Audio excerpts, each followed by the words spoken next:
कृष्णलाल पवार से खास बातचीत की है खबरें अभी तक की टीम ने। बोले कृष्णलाल पवार, इसराना में कामयाब रैली हुई है, बीजेपी के पक्ष में और ज्यादा माहौल बनेगा। बीजेपी सरकार में मेरिट के आधार पर नौकरियां मिली हैं, इसराना में भी मेरिट के आधार पर नौकरियां मिली। कांग्रेस सरकार में नौकरियां बिका करती थी। इसराना से बीजेपी उम्मीदवार कृष्णलाल पवार का चुनाव प्रचार जोरों पर है। आज मुख्यमंत्री नायब सैनी ने एक रैली को संबोधित किया। क्या कुछ खास रैली में रहा, कैसा चुनाव प्रचार चल रहा है, बात करने के लिए खुद राज्यसभा सदस्य पवार साहब हमारे साथ मौजूद है। सर, आज सीएम साहब आए, आपके पक्ष में एक रैली को संबोधित किया, कैसी रैली रही? रैली के बाद कितना माहौल आपके पक्ष में गया? आज नायब सैनी जी इसराना विधानसभा की मतलोडा अनाज मंडी में रैली थी और हमें आशीर्वाद देने के लिए आए थे। इतनी प्रभावशाली रैली थी, 36 बरादरी के लोग इतनी भारी संख्या में थे। मुख्यमंत्री बहुत उत्साहित थे।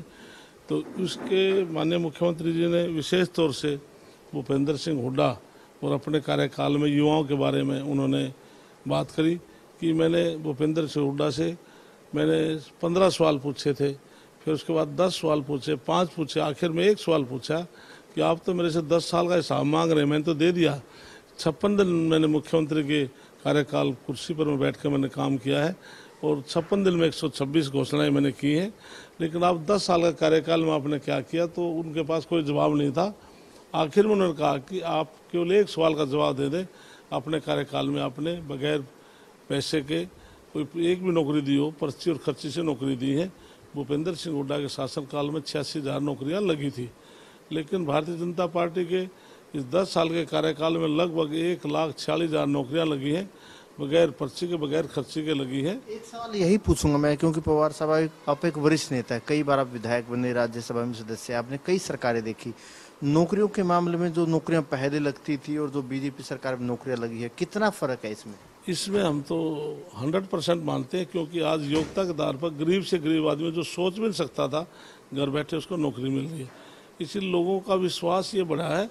और दूसरी बात, जिस प्रकार से मुख्यमंत्री ने कहा कि पहले मंत्री मुख्यमंत्रियों के घर लाइन लगती थी नौकरी लेने वालों की, आज बच्चों की लाइन लगती है कोचिंग सेंटरों पे। हर बच्चे के दिमाग में आ गया भी मैंने पढ़ के ही आगे जाना है।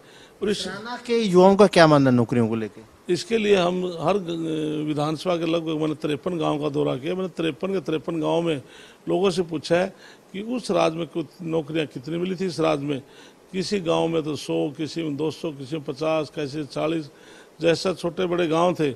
हर एक गांव, कोई ऐसा गांव नहीं जिसने ये नहीं कहा कि हमारे गांव में नौकरी ना लगी हो।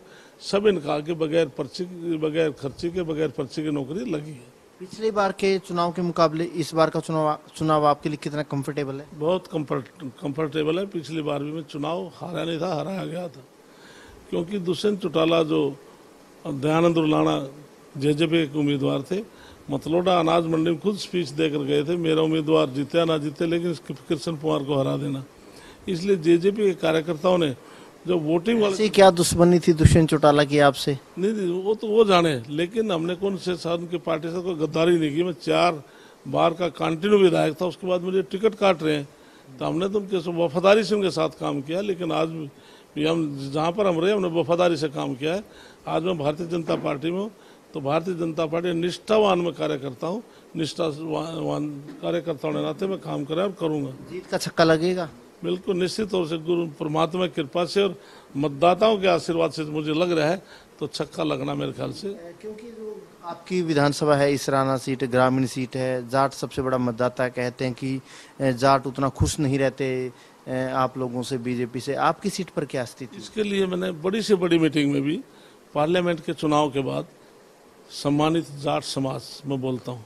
मैं खाली जाट नहीं बोलता, कृष्ण कुमार ऐसा व्यक्ति है, सम्मानित जाट समाज के नाम से मैं पुकारता हूँ। मैंने एक उदाहरण दिया था कि कौन कहता है कि जाट समाज बीजेपी को वोट नहीं देता, कि मैंने अपने विधानसभा में जबकि 60,000 मतदाता हैं, मैंने कुछ गांव का जिक्र किया। इन गाँव में हमारी जीत हुई है, जहाँ पर हम इतने वोटों से हारते, कहीं पर 400 से, कहीं 350 से, हम इस मार्जिन पे आए हैं। और मैंने एक उदाहरण दिया था कि नौथा गाँव, जहाँ पर बीजेपी के व्यक्ति को एंट्री भी बंद थी, लेकिन हमने अपने प्रभाव से, उनसे प्यार से वहाँ पर मनोहर लाल केवल 147 वोट से लूज किया है। तो कितनी बड़ी अचीवमेंट है, जिसमें 2 ग्राम पंचायत है, तो इसलिए 6,000 वोट है, केवल 147 वोट से लूज किया है। तो जबकि 60% सम्मानित जाट समाज। बिल्कुल ही पवार साहब का कहना है कि मुख्यमंत्री की रैली के बाद बीजेपी के पक्ष में और माहौल बनेगा और पवार साहब इस बात को लेकर आश्वस्त है कि वो इस बार जीत का छक्का लगाएंगे। कैमरामैन जस्सी के साथ अनिल मोर, खबरें अब तक, इसराना।